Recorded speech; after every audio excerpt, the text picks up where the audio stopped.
ថ្ងៃដែលបងជួបអូនដំបូងបេះដូងបងចាប់ផ្ដើមស្រមៃសង្កេតសុខក្នុងថ្ងៃអនាគតគិតថាស្នេហ៍យើងមិនប្រែប្រួលឡើយបងឲ្យអូនទាំងចិត្តទាំងកាយមិនដែលគិតចង់មានអ្នកណាតែចុងក្រោយអ្វីដែលបងទទួលគឺទឹកភ្នែកនិងការឈឺចាប់បងស្មោះត្រង់គ្រប់ពេលវេលាតែអូនបែរជាមើលរំលង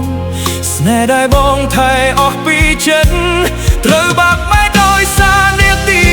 3មួយជីវិតសម្រាប់មនុស្សក្បត់បងលះបង់គ្រប់យ៉ាងដើម្បីអូនតែអូនបែរជាដើរចេញពីបងទុកឲ្យបេះដូងនេះឈឺតែម្នាក់ឯងមួយជីវិតសម្រាប់មនុស្សក្បត់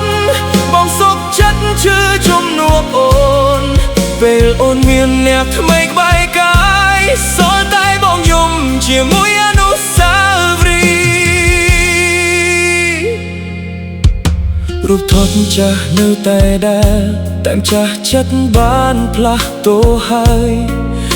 សំឡេងសាយតែធ្លាប់ស្គាល់ឲ្យលើคล้ายជាការចងចាំរាត្រីស្ងប់កាន់តែកោពេលគ្មានអូននៅក្បែរបងសំណួរមួយដែលគ្មានចម្លើយហើយអ្វីអូនក្បត់ស្នេហ៍យើងបងមិនខឹងដែលអូនទៅឆ្ងាយតែឈឺចាប់ព្រោះអូនបោកប្រាំងពាក្យសន្យាដែលធ្លាប់និយាយគ្រាន់តែជាពាក្យគ្មានន័យមួយជីវិតសម្រាប់មនុស្សក្បត់បងលះបង់គ្រប់យ៉ាងដើម្បីអូនតែអូនបែរជាដើរចេញពីបងទុកឲ្យបេះដូងនេះឈឺតែម្នាក់ឯងមួយជីវិតសម្រាប់មនុស្សក្បត់បងសុខចិត្តឈឺជំនួសអូនពេលអូនមានអ្នកថ្មីក្បែរកាយសល់តែបងយំជាមួយអនុស្សាវរីយ៍បាយទ្វិលត្រឡប់ទៅអតីតកាលបងប្រហែលមិនស្រឡាញ់ងន់ខ្លាំងបែបនេះព្រោះស្នេហ៍ដែលបងជឿពីចិត្តចុងក្រោយคล้ายជាស្នាមរបួសមួយជីវិត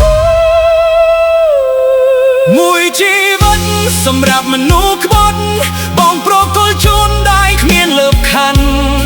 តែរងមិនដែលអូននៅតបស្នងគឺការក្បត់នឹងពេលឃ្លាចុងក្រោយមួយជីវិតសម្រាប់មនុស្សក្បត់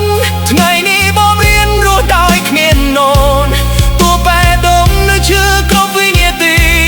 តែបងនឹងទុកអូនជាអតីតកាលមួយជីវិតដែលបងធ្លាប់ឲ្យអូនក្លាយជាមេរៀនឈឺចាប់